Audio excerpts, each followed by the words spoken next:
Mirror's Edge, we wanted to create something very unique, a game that felt very different. Obviously at DICE we've made lots of first-person games with our Battlefield series. We wanted to create something that was still first-person, but was really centered around movement.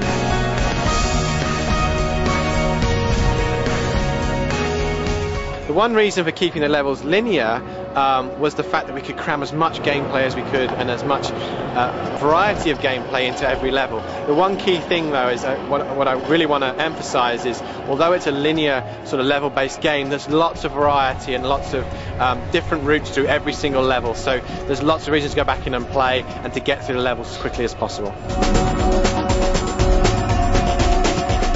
What you do is you bring things together. So you might use a basic jump and then a forward roll as you land, which really keeps your momentum going.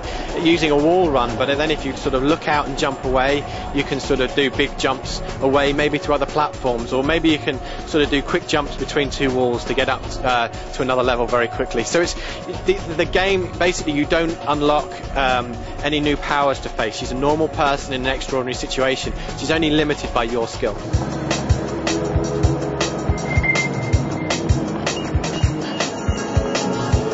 We're showing quite a bit of combat this week here at Leipzig. It's simple in the fact that it's melee combat. You use R2 to kick, to punch, all very context sensitive. So if you're in the air, you'll kick down. If you're sliding along the ground, you'll kick up, or if you're just standing, you'll punch. You know, it's all about using the strategy in combat.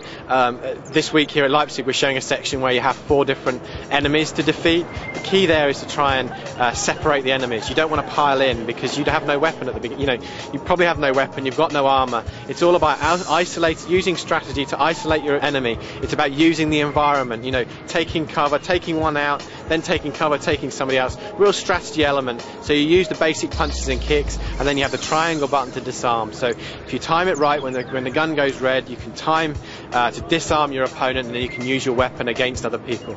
The key though with weapons is you only have the ammo that's left in the clip. The other thing is weapons are very heavy, so you can't make big jumps, you can't climb with weapons, so you have to discard them and move along the way.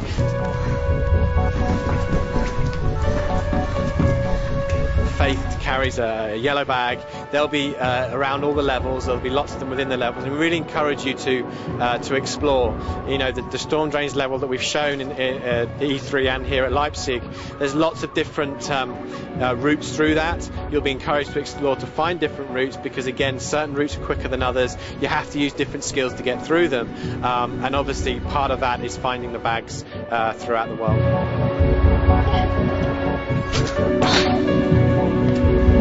You know, the red elements within the game are there throughout.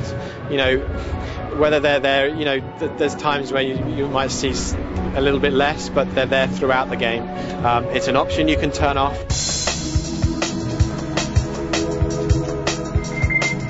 Momentum is all about the longer you push forward on the stick. There's not really different levels, it's just the longer you push forward, the faster you'll run. Obviously we cap it to a certain speed. The music is something that we will be, again, talking about closer to launch. We're really excited about the kind of music we'll be bringing to the game, but as I say, we'll go into more details about that in the coming month. So Mirror's Edge is coming out on PlayStation 3, on Xbox 360 and on PC.